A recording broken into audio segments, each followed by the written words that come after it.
Welcome back to A Clock in the Journal. There are endings we accept, not because we believe them, but because we must. A name fades, a presence disappears, and time moves forward, or so it seems, because sometimes the past does not stay buried. A sign, a trace, something that should not exist, but does. He feels it before he understands it. That quiet shift in the air, where certainty breaks, and in its place, a question begins to form. What if the end was never the end at all? Chapter 1. An Inaugural Banquet. Raffles had vanished from the face of the town, and even I had no conception of his whereabouts until he cabled to me to meet the 7.31 at Charing Cross next night. That was on the Tuesday before the varsity match, or a full fortnight after his mysterious disappearance. The telegram was from Carlsbad, of all places, for Raffles of all men. Of course, there was only one thing that could possibly have taken so rare a specimen of physical fitness to any such pernicious spot. But to my horror he emerged from the train, on the Wednesday evening, a cadaverous caricature of the splendid person I had gone to meet. "Not a word, my dear Bunny, till I have bitten British beef," said he, in tones as hollow as his cheeks. "No, I'm not going to stop to clear my baggage now. You can do that for me tomorrow, Bunny, like a dear good pal." "Any time you like," said I, giving him my arm. "But where shall we dine? Kellner's? Neapolo's? The Carlton or the Club?" But Raffles shook his head at one and all. "I don't want to dine at all," he said. "I know what I want." And he led the way from the station, stopping once to gloat over the sunset across Trafalgar Square, and again to inhale the tarry scent of the warm wood paving which was perfume to his nostrils, as the din of its traffic was music to his ears, before we came to one of those political palaces which permit themselves to be included in the list of ordinary clubs.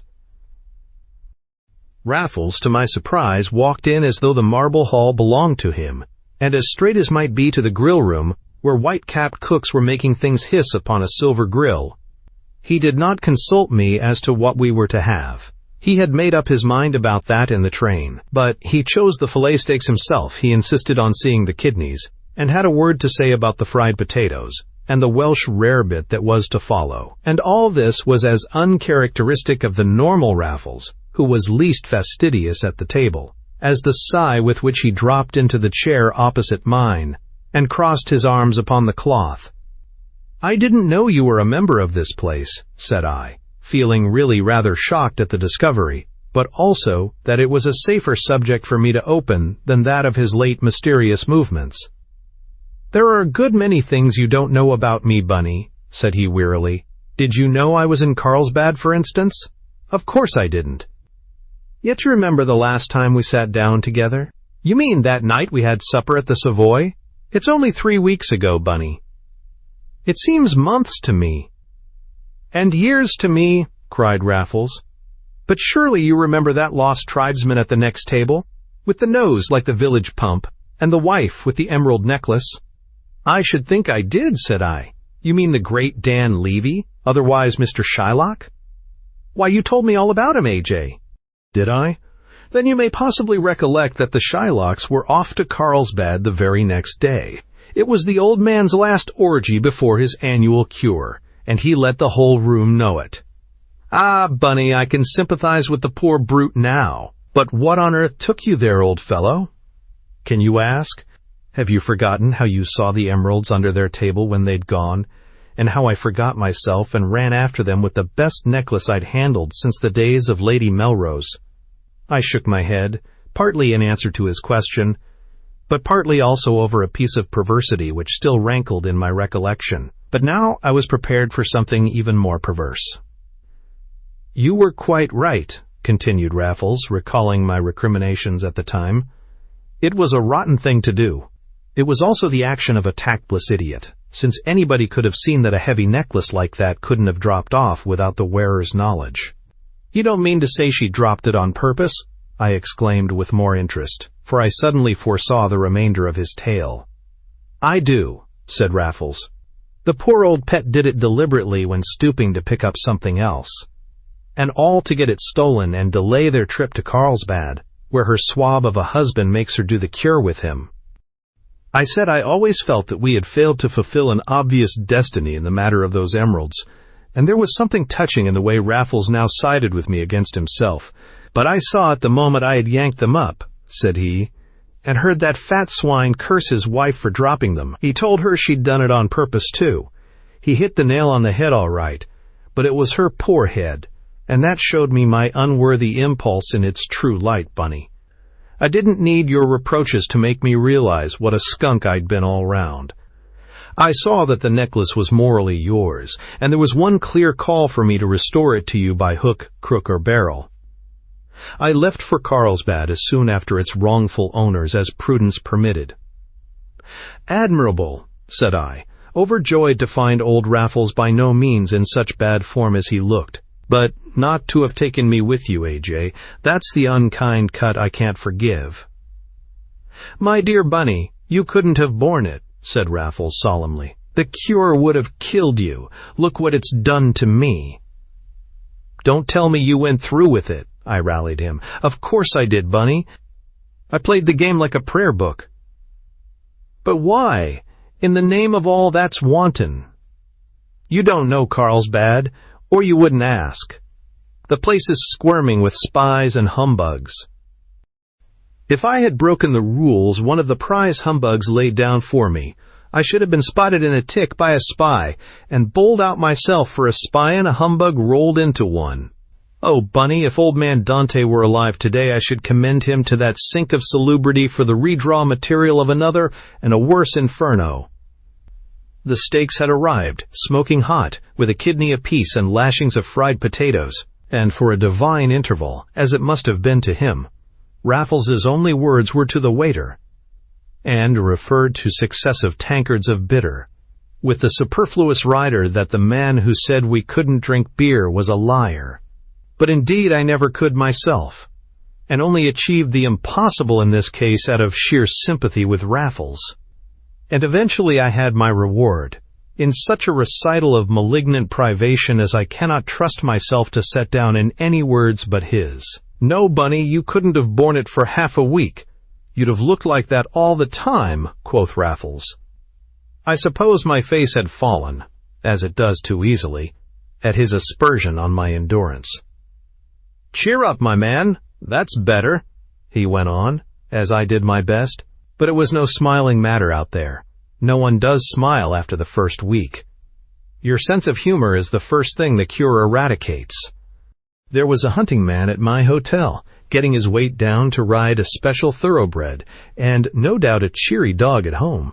But, poor devil, he hadn't much chance of good cheer there. Miles and miles on his poor feet before breakfast, mud poultices all the morning, and not the semblance of a drink all day, except some aerated muck called Gieshbler. He was allowed to lap that up an hour after meals, when his tongue would be hanging out of his mouth. We went to the same weighing machine at Cockcrow, and though he looked quite good-natured once when I caught him asleep in his chair, I have known him tear up his weight ticket when he had gained an ounce or two, instead of losing 1 or 2 pounds. We began by taking our walks together, but his conversation used to get so physically introspective that one couldn't get in a word about one's own work's edgeways. "But there was nothing wrong with your works," I reminded Raffles. He shook his head as one who was not so sure. "Perhaps not at first, but the cure soon sees to that. I closed in like a concertina, Bunny, and I only hope I shall be able to pull out like one. You see, it's the custom of the accursed place for one to telephone for a doctor the moment one arrives." I consulted the hunting man, who, of course, recommended his own, in order to make sure of a companion on the rack. The old arch-humbug was down upon me in 10 minutes, examining me from crown to heel, and made the most unblushing report upon my general condition. He said I had a liver. I'll swear I hadn't before I went to Carlsbad, but I shouldn't be a bit surprised if I'd brought one back, and he tipped his tankard with a solemn face, before falling to work upon the Welsh rarebit which had just arrived. "It looks like gold, and it's golden eating," said poor old Raffles. "I only wish that sly dog of a doctor could see me at it. He had the nerve to make me write out my own health warrant, and it was so like my friend, the hunting man's, that it dispelled his settled gloom for the whole of that evening." We used to begin our drinking day at the same well of German damnably defiled, and we paced the same colonnade to the blare of the same well-fed band. That wasn't a joke, Bunny. It's not a thing to joke about. Mud poultices and dry meals, with teetotal poisons in between, were to be my portion too. You stiffen your lip at that, eh, Bunny? I told you that you never would or could have stood it, but it was the only game to play for the Emerald Stakes. It kept one above suspicion all the time, and then I didn't mind that part as much as you would, or as my hunting pal did. He was driven to fainting at the doctor's place one day, in the forlorn hope of a toothful of brandy to bring him round. But all he got was a glass of cheap Marsala. But did you win those stakes, after all? Of course I did, Bunny, said Raffles below his breath, and with a look that I remembered later. But the waiters are listening as it is, and I'll tell you the rest some other time. I suppose you know what brought me back so soon? Hadn't you finished your cure? Not by 3 good days. I had the satisfaction of a row royal with the Lord High Humbug to account for my hurried departure. But as a matter of fact, if Teddy Garland hadn't got his blue at the 11th hour, I should be at Carlsbad still. E.M. Garland, Eton and Trinity, was the Cambridge wicket-keeper and one of the many young cricketers who owed a good deal to Raffles. They had made friends in some country house week and foregathered afterward in town, where the young fellow's father had a house at which Raffles became a constant guest. I am afraid I was a little prejudiced, both against the father, a retired brewer whom I had never met, and the son whom I did meet once or twice at the Albany. Yet I could quite understand the mutual attraction between Raffles and this much younger man.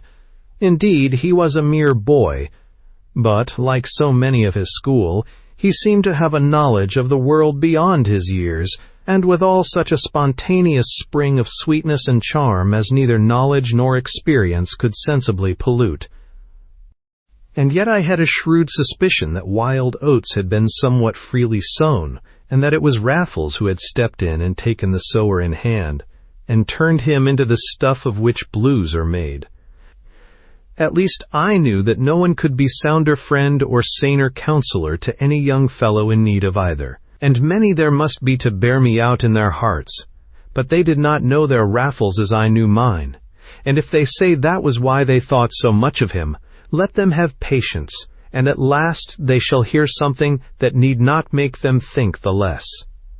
I couldn't let poor Teddy keep at Lord's, explained Raffles, and me not there to egg him on. You see, Bunny, I taught him a thing or two in those little matches we played together last August. I take a fatherly interest in the child. You must have done him a lot of good, I suggested, in every way.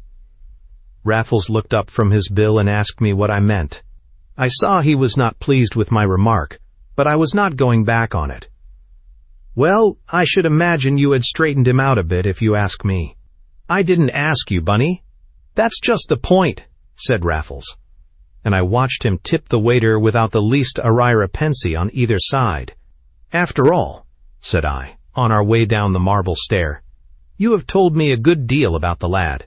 I remember once hearing you say he had a lot of debts, for example. So I was afraid, replied Raffles frankly, and between ourselves I offered to finance him before I went abroad. Teddy wouldn't hear of it. That hot young blood of his was up at the thought, though he was perfectly delightful in what he said. So don't jump to rotten conclusions, Bunny, but stroll up to the Albany and have a drink. And when we had reclaimed our hats and coats and lit our Sullivans in the hall, out we marched as though I were now part owner of the place with Raffles.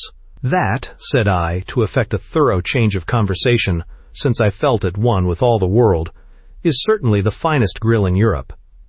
That's why we went there, Bunny. But must I say I was rather surprised to find you a member of a place where you tip the waiter and take a ticket for your hat. I was not surprised, however, to hear Raffles defend his own caravanserai. I would go a step further, he remarked, and make every member show his badge as they do at Lord's. But surely the porter knows the members by sight. Not he. There are far too many thousands of them. I should have thought he must. And I know he doesn't. Well, you ought to know, A.J., since you're a member yourself. On the contrary, my dear Bunny, I happen to know because I never was one. Chapter 2. His Own Familiar Friend. How we laughed as we turned into Whitehall. I began to feel I had been wrong about Raffles after all, and that enhanced my mirth. Surely this was the old gay rascal, and it was by some uncanny feat of his stupendous will that he had appeared so haggard on the platform, in the London lamplight that he loved so well. Under a starry sky of an almost theatrical blue, he looked another man already. If such a change was due to a few draughts of bitter beer and a few ounces of filet steak, then I felt I was the brewer's friend and the vegetarian's foe for life. Nevertheless, I could detect a serious side to my companion's mood, especially when he spoke once more of Teddy Garland, and told me that he had cabled to him also before leaving Carlsbad. And I could not help wondering, with a discreditable pang, whether his intercourse with that honest lad could have bred in Raffles a remorse for his own misdeeds, such as I myself had often tried, but always failed, to produce. So we came to the Albany in sober frame, for all our recent levity, thinking at least no evil for once in our lawless lives. And there was our good friend Barraclough, the porter, to salute and welcome us in the courtyard. "There's a gentleman writing you a letter upstairs," said he to Raffles. "It's Mr. Garland, sir, so I took him up." "Teddy!" cried Raffles, and took the stairs 2 at a time. I followed rather heavily. It was not jealousy, but I did feel rather critical of this mushroom intimacy, so I followed up, feeling that the evening was spoiled for me. And God knows I was right. Not till my dying day shall I forget the tableau that awaited me in those familiar rooms. I see it now as plainly as I see the problem picture of the year, which lies in wait for one in all the illustrated papers. Indeed, it was a problem picture itself in flesh and blood. Raffles had opened his door as only Raffles could open doors, with the boyish thought of giving the other boy a fright, and young Garland had very naturally started up from the bureau, where he was writing, at the sudden clap of his own name behind him. But that was the last of his natural actions. He did not advance to grasp Raffles by the hand. There was no answering smile of welcome on the fresh young face, which used to remind me of the Phoebus in Guido's Aurora, with its healthy pink and bronze, and its hazel eye like clear amber. The pink faded before our gaze, the bronze turned a sickly sallow, and there stood Teddy Garland as if glued to the bureau behind him, clutching its edge with all his might. I can see his knuckles gleaming like ivory under the back of each sunburnt hand. "What is it? What are you hiding?" demanded Raffles. His love for the lad had rung out in his first greeting. His puzzled voice was still jocular and genial, but the other's attitude soon strangled that. All this time I had been standing in vague horror on the threshold. Now Raffles beckoned me in and switched on more light.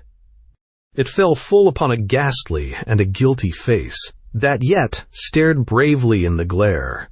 Raffles locked the door behind us, put the key in his pocket, and strode over to the desk. No need to report their first broken syllables. Enough that it was no note young Garland was writing, but a check which he was laboriously copying into Raffles's checkbook, from an old check abstracted from a passbook with A.J. Raffles in gilt capitals upon its brown leather back. Raffles had only that year opened a banking account, and I remembered his telling me how thoroughly he meant to disregard the instructions on his checkbook by always leaving it about to advertise the fact. And this was the result. A glance convicted his friend of criminal intent. A sheet of notepaper lay covered with trial signatures, yet Raffles could turn and look with infinite pity upon the miserable youth who was still looking defiantly on him. "My poor chap," was all he said. And at that the broken boy found the tongue of a hoarse and quavering old man. "Won't you hand me over and be done with it?" he croaked. "Must you torture me yourself?" It was all I could do to refrain from putting in my word and telling the fellow it was not for him to ask questions. Raffles merely inquired whether he had thought it all out before. "God knows I hadn't, A.J. I came up to write you a note, I swear I did," said Garland with a sudden sob. "No need to swear it," returned Raffles, actually smiling. "Your word's quite good enough for me." "God bless you for that after this," the other choked, in terrible disorder now. "It was pretty obvious," said Raffles reassuringly. "Was it? Are you sure? You do remember offering me a check last month and my refusing it?" "Why, of course I do," cried Raffles, with such spontaneous heartiness that I could see he had never thought of it since mentioning the matter to me at our meal. What I could not see was any reason for such conspicuous relief, or the extenuating quality of a circumstance which seemed to me rather to aggravate the offense. "I have regretted that refusal ever since," young Garland continued very simply. "It was a mistake at the time, but this week of all weeks it's been a tragedy. Money I must have. I'll tell you why directly. When I got your wire last night, it seemed as though my wretched prayers had been answered. I was going to someone else this morning, but I made up my mind to wait for you instead. You were the one I really could turn to, and yet I refused your great offer a month ago. But you said you would be back tonight, and you weren't here when I came. I telephoned and found that the train had come in all right, and that there wasn't another until the morning. Tomorrow morning's my limit, and tomorrow's the match." He stopped as he saw what Raffles was doing. "Don't, Raffles. I don't deserve it," he added in fresh distress. But Raffles had unlocked the Tantalus and found a siphon in the corner cupboard, and it was a very yellow bumper that he handed to the guilty youth. "Drink some," he said, "or I won't listen to another word. I'm going to be ruined before the match begins. I am," the poor fellow insisted, turning to me when Raffles shook his head. "And it'll break my father's heart. And, I thought he had worse still to tell us." He broke off in such despair, but either he changed his mind, or the current of his thoughts set inward in spite of him, for when he spoke again it was to offer us both a further explanation of his conduct. "I only came up to leave a line for Raffles," he said to me, "in case he did get back in time. It was the porter himself who fixed me up at that bureau. He'll tell you how many times I had called before. And then I saw before my nose in one pigeonhole your checkbook, Raffles, and your passbook, bulging with old checks. And as I wasn't back to write one for you," said Raffles, "you wrote it for me. And quite right, too." "Don't laugh at me," cried the boy, his lost color rushing back. And he looked at me again as though my long face hurt him less than the sprightly sympathy of his friend. "I'm not laughing, Teddy," replied Raffles kindly. "I was never more serious in my life. It was playing the friend to come to me at all in your fix, but it was the act of a real good pal to draw on me behind my back rather than let me feel I'd ruined you by not turning up in time. You may shake your head as hard as you like, but I never was paid a higher compliment." And the consummate casuist went on working a congenial vein until a less miserable sinner might have been persuaded that he had done nothing really dishonorable. But young Garland had the grace neither to make nor to accept any excuse for his own conduct. I never heard a man more down upon himself, or confession of error couched in stronger terms. And yet there was something so sincere and ingenuous in his remorse, something that Raffles and I had lost so long ago, that in our hearts I am sure we took his follies more seriously than our own crimes. But foolish he indeed had been, if not criminally foolish as he said. It was the old story of the prodigal son of an indulgent father. There had been, as I suspected, a certain amount of youthful riot, which the influence of Raffles had already quelled. But there had also been much reckless extravagance, of which Raffles naturally knew less, since your scapegrace is constitutionally quicker to confess himself as such than as a fool. Suffice it that this one had thrown himself on his father's generosity, only to find that the father himself was in financial straits. "What?" cried Raffles, "with that house on his hands?" "I knew it would surprise you," said Teddy Garland. "I can't understand it myself. He gave me no particulars, but the mere fact was enough for me. I simply couldn't tell my father everything after that. He wrote me a check for all I did own up to, but I could see it was such a tooth that I swore I'd never come on him to pay another farthing. And I never will." The boy took a sip from his glass, for his voice had faltered, and then he paused to light another cigarette, because the last had gone out between his fingers. So sensitive and yet so desperate was the blond young face, with the creased forehead and the nervous mouth, that I saw Raffles look another way until the match was blown out. "But at the time I might have done worse, and did," said Teddy, 1,000 times. "I went to the Jews. That's the whole trouble. There were more debts of honor, and to square up I went to the Jews. It was only a matter of 200 or 300 to start with, but you may know, though I didn't, what a snowball the smallest sum becomes in the hands of those devils. I borrowed 300 and signed a promissory note for 456. "Only 50%, said Raffles. "You got off cheap if the percentage was per annum." "Wait a bit. It was by way of being even more reasonable than that. The 456 was repayable in monthly installments of 20 quid, and I kept them up religiously until the 6th payment fell due. That was soon after Christmas, when one's always hard up, and for the first time I was a day or two late.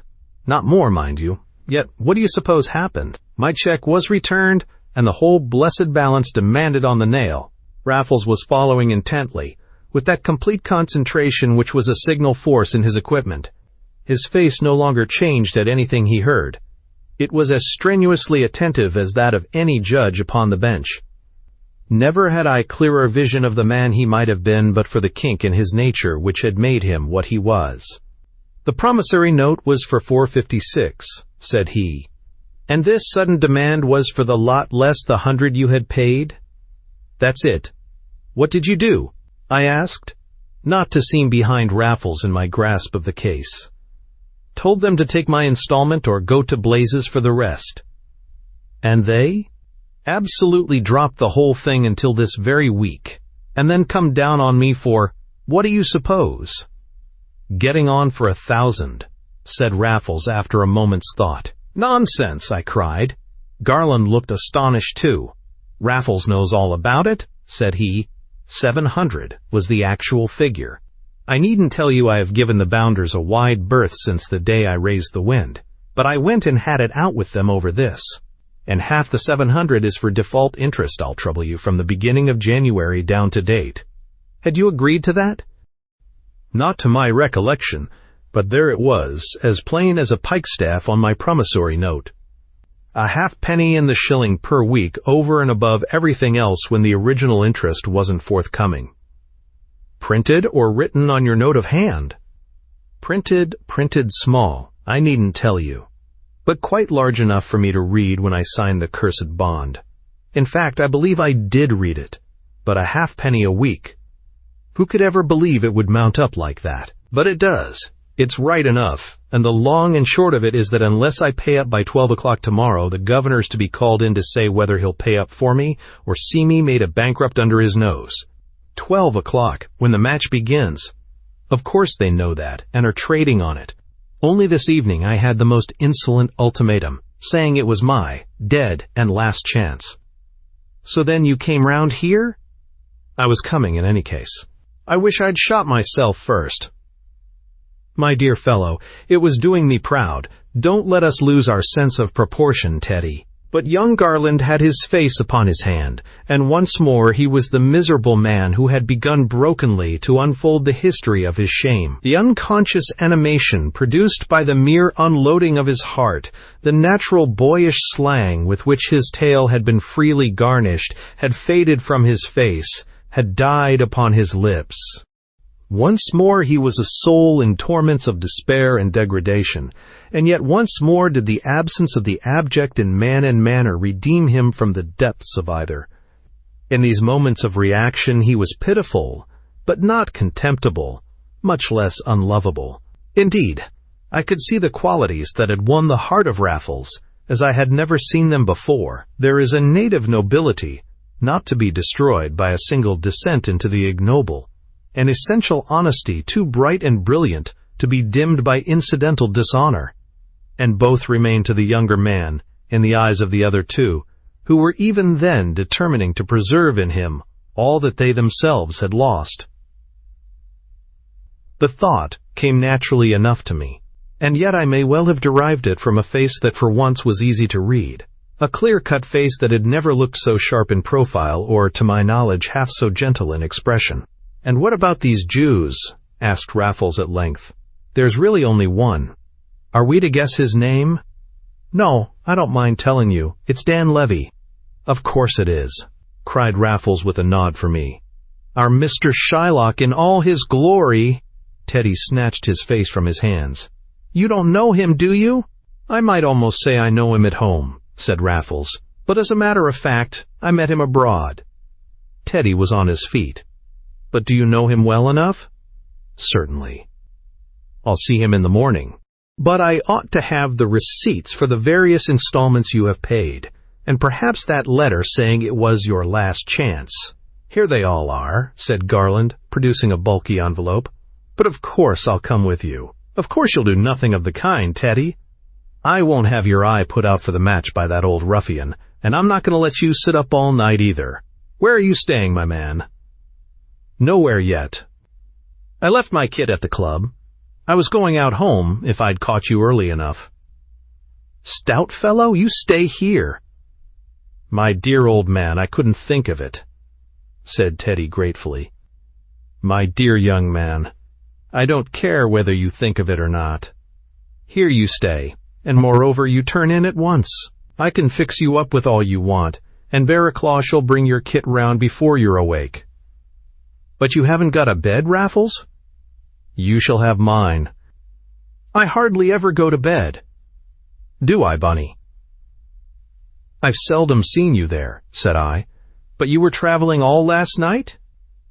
And straight through till this evening, and I sleep all the time in a train, said Raffles. I hardly opened an eye all day.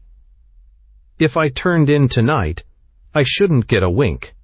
Well, I shan't either, said the other hopelessly. I've forgotten how to sleep. Wait till I learn you, said Raffles, and went into the inner room and lit it up. I'm terribly sorry about it all, whispered young Garland, turning to me as though we were old friends now. And I'm sorry for you, said I from my heart. I know what it is. Garland was still staring when Raffles returned with a tiny bottle from which he was shaking little round black things into his left palm. Clean sheets yawning for you, Teddy, said he, and now take 2 of these and 1 more spot of whiskey and you'll be asleep in 10 minutes. What are they? Somnol, the latest thing out and quite the best. But won't they give me a frightful head? Not a bit of it. You'll be as right as rain 10 minutes after you wake up. And you needn't leave this before 11 tomorrow morning, because you don't want to knock at the nets, do you? I ought to have one, said Teddy seriously, but Raffles laughed him to scorn. They're not playing you for runs, my man, and I shouldn't run any risks with those hands. Remember all the chances they're going to lap up tomorrow, and all the buys they've not got to let. And Raffles had administered his opiate before the patient knew much more about it.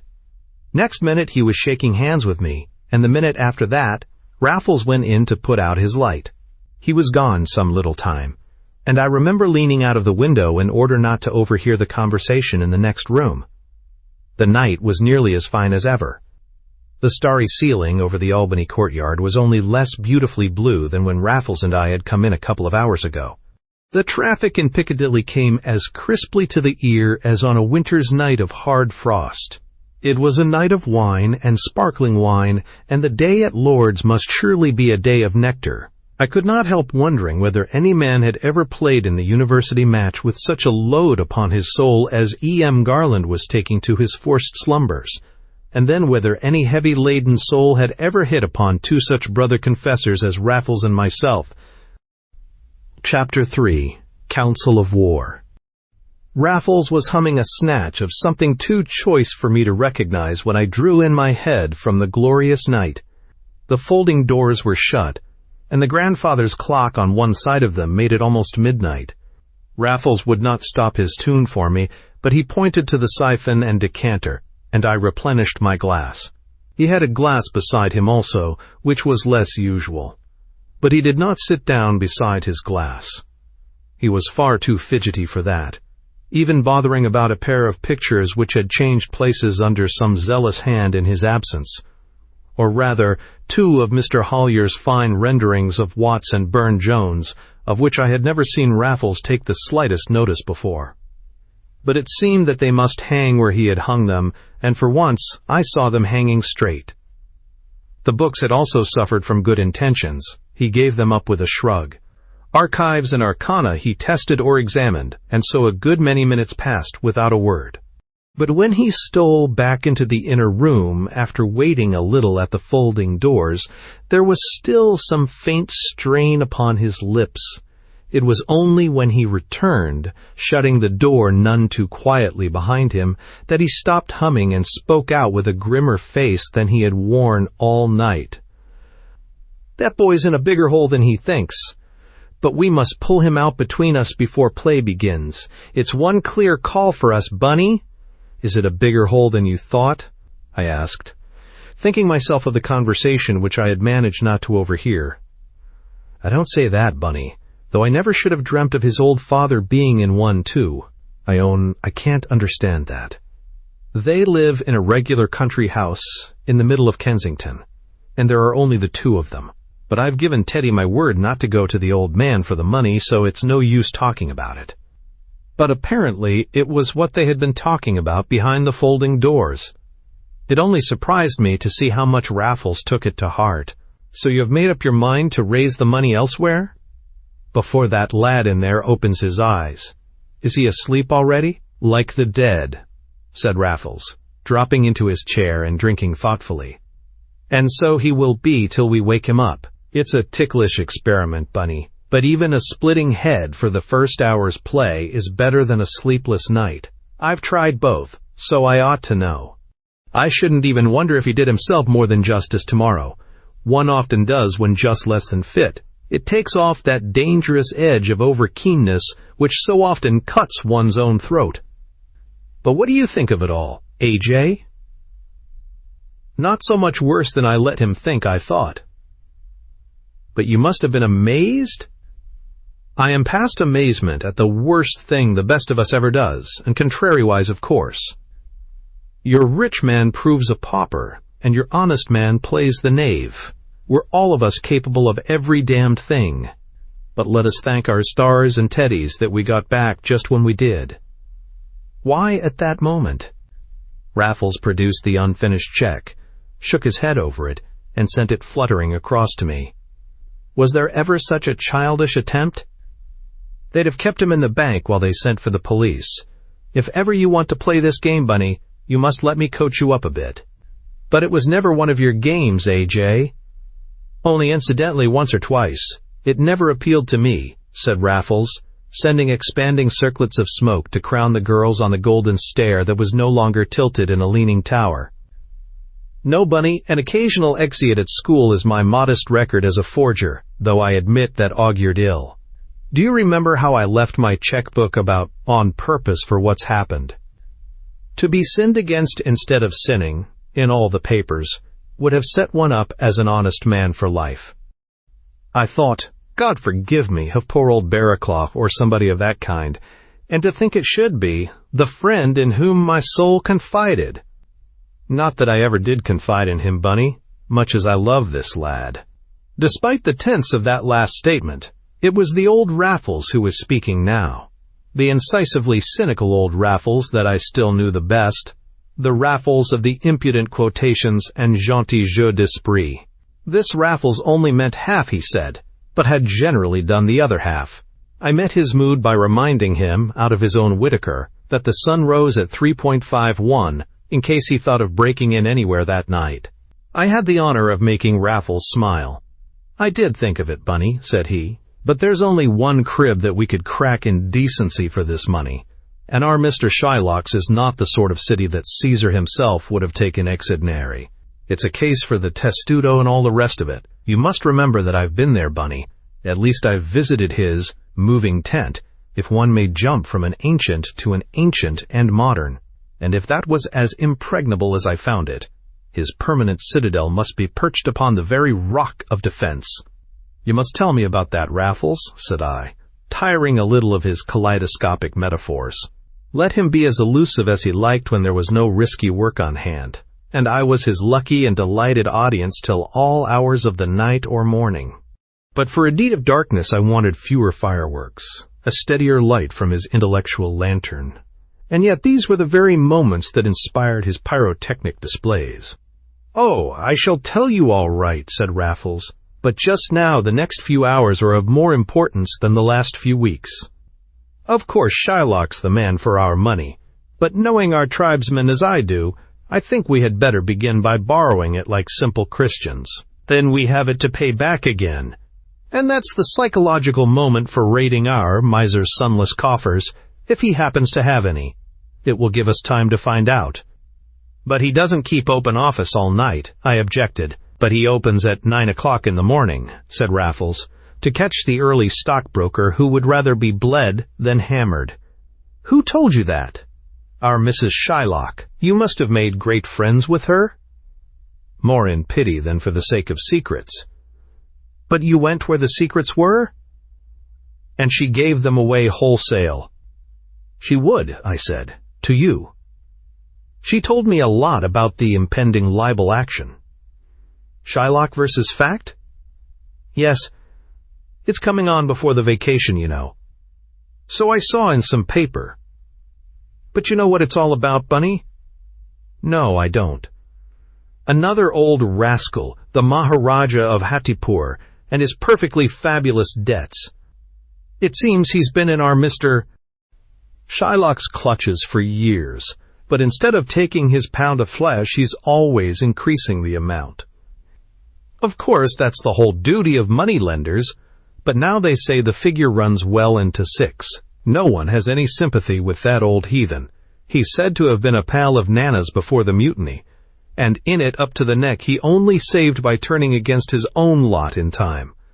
In any case, it's the pot and the kettle so far as moral color is concerned. But I believe it's an actual fact that syndicates have been formed to buy up the black man's debts and take a reasonable interest. Only the dirty white man always gets to windward of the syndicate. They're on the point of bringing it off, when old Levy inveigles the nigger into some new oriental extravagance. Fact has exposed the whole thing and printed blackmailing letters which Shylock swears are forgeries. That's both their cases in a Philippine. The leeches told the Jew he must do his Carlsbad this year before the case came on, and the tremendous amount it's going to cost may account for his dunning old clients the moment he gets back. Then why should he lend to you? I'm a new client, Bunny. That makes all the difference. Then we were very good pals out there. But you and Mrs. Shylock were better still? Unbeknowns, Bunny.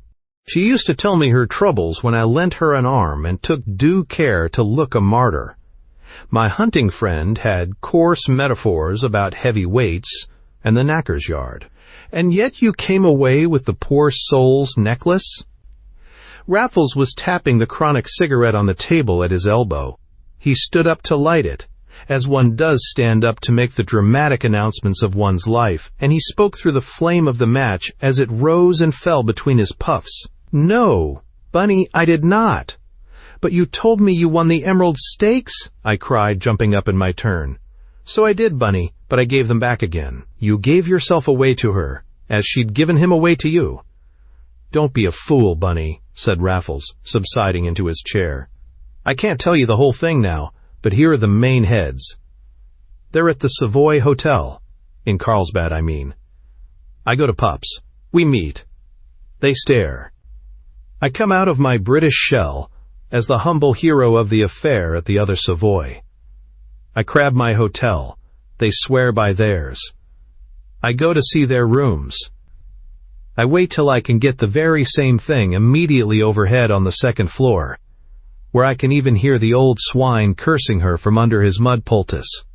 Both suites have balconies that might have been made for me. Need I go on? I wonder you weren't suspected. There's no end to your capacity for wonder, Bunny. I took some sweet old rags with me on purpose, carefully packed inside a decent suit, and I had the luck to pick up a foul old German cap that some peasant had cast off in the woods. I only meant to leave it on them like a card, as it was, well, I was waiting for the best barber in the place to open his shop next morning. What had happened? A whole act full of unrehearsed effects. That's why I think twice before taking on old Shylock again. I admire him, Bunny, as a steely foeman. I look forward to another game with him on his own ground. but I must find out the pace of the wicket before I put myself on. I suppose you had tea with them, and all that sort of thing?" "Gishblur," said Raffles with a shudder. "But I made it last as long as tea, and thought I had located the little green lamps before I took my leave." There was a japanned despatch box in one corner. "That's the Emerald Isle," I thought. "I'll soon have it out of the sea. The old man won't trust 'em to the old lady after what happened in town. I needn't tell you I knew they were there somewhere. He made her wear them even at the tragic travesty of a Carlsbad hotel dinner." Raffles was forgetting to be laconic now. I believe he had forgotten the lad in the next room, and everything else but the breathless battle that he was fighting over again for my benefit. He told me how he waited for a dark night, and then slid down from his sitting-room balcony to the one below. And my emeralds were not in the japanned box after all. And just as he had assured himself of the fact, the folding doors opened as it might be these. And there stood Dan Levy, in a suit of swagger silk pajamas. "They gave me a sudden respect for him," continued Raffles. "It struck me for the first time that mud baths mightn't be the only ones he ever took. His face was as evil as ever, but he was utterly unarmed, and I was not. And yet there he stood and abused me like a pickpocket, as if there was no chance of my firing, and he didn't care whether I did or not. So I stuck my revolver nearly in his face and pulled the hammer up and up. Good God, Bunny, if I had pulled too hard! But that made him blink a bit, and I was jolly glad to let it down again. 'Out with those emeralds,' says I, in low German, mugged up in case of need. Of course you realize that I was absolutely unrecognizable, a low blackguard with a blackened face. 'I don't know what you mean,' says he, 'and I'm damned if I care.' 'Das Halsband,' says I, which means the necklace. 'Go to hell,' says he. But I struck myself and shook my head and then my fist at him and nodded. He laughed in my face, and upon my soul we were at a deadlock. So I pointed to the clock and held up one finger. 'I've 1 minute to live, old girl,' says he through the doors, 'if this rotter has the guts to shoot, and I don't think he has.' 'Why the hell don't you get out the other way and alarm the oos?' And that raised the siege, Bunny. In comes the old woman, as plucky as he was, and shoves the necklace into my left hand. I longed to refuse it. I didn't dare, and the old beast took her and shook her like a rat until I covered him again and swore in German that if he showed himself on the balcony for the next 2 minutes, he'd be ein toter Englander. That was the other bit I'd got off pat. It was meant to mean a dead Englishman, and I left the fine old girl clinging on to him instead of him to her. I emptied my lungs and my glass too. Raffles took a sip himself. But the rope was fixed to your balcony, AJ. But I began by fixing the other end to theirs, and the moment I was safely up, I undid my end and dropped it clear to the ground. They found it dangling all right when out they rushed together. Of course I'd picked the right ball in the way of nights. It was bone dry as well as pitch dark. And in 5 minutes I was helping the rest of the hotel to search for impossible footprints on the gravel, and to stamp out any there might conceivably have been. So nobody ever suspected you? Not a soul, I can safely say. I was the first my victims bored with the whole yarn. Then why return the swag? It's an old trick of yours, Raffles. But in a case like this, with a pig like that, I confess I don't see the point. You forget the poor old lady, Bunny. She had a dog's life before. After that, the beans he gave her weren't even fit for a dog. I loved her for her pluck in standing up to him. It beat his hollow in standing up to me. There was only one reward for her, and it was in my gift. But how on earth did you manage that? Not by public presentation, Bunny, nor yet by taking the old dame into my confidence more cuniculi. I suppose you returned the necklace anonymously? As a low-down German burglar would be sure to do. No, Bunny, I planted it in the woods where I knew it would be found. And then I had to watch lest it was found by the wrong sort. But luckily Mr. Shylock had sprung a substantial reward, and all came right in the end. He sent his doctor to blazes, and had a buck feed and lashings on the night it was recovered. The hunting man and I were invited to the Thanksgiving spread, but I wouldn't budge from the diet, and he was ashamed to unless I did. It made a coolness between us, and now I doubt if we shall ever have that enormous dinner we used to talk about to celebrate our return from a living tomb. But I was not interested in that shadowy fox hunter. Dan Levy's a formidable brute to tackle, said I at length, and none too buoyantly. That's a very true observation, Bunny. It's also exactly why I so looked forward to tackling him. It ought to be the kind of conflict that the halfpenny press have learnt to call Homeric. Are you thinking of tomorrow, or of when it comes to robbing Peter to pay Peter? Excellent, Bunny, cried Raffles, as though I had made a shot worthy of his willow. How the small hours brighten us up! He drew the curtains and displayed a window like a child's slate, with the sashes ruled across it. You perceive how we have tired the stars with talking and cleaned them from the sky. The mellifluous Heraclitus can have been no sitter-up nights, or his pal wouldn't have boasted about tiring the sun by our methods. What a lot the two old pets must have missed. You haven't answered my question, said I resignedly, nor have you told me how you propose to go to work to raise this money in the first instance. If you like to light another Sullivan, said Raffles, and mix yourself another very small and final one, I can tell you now, Bunny.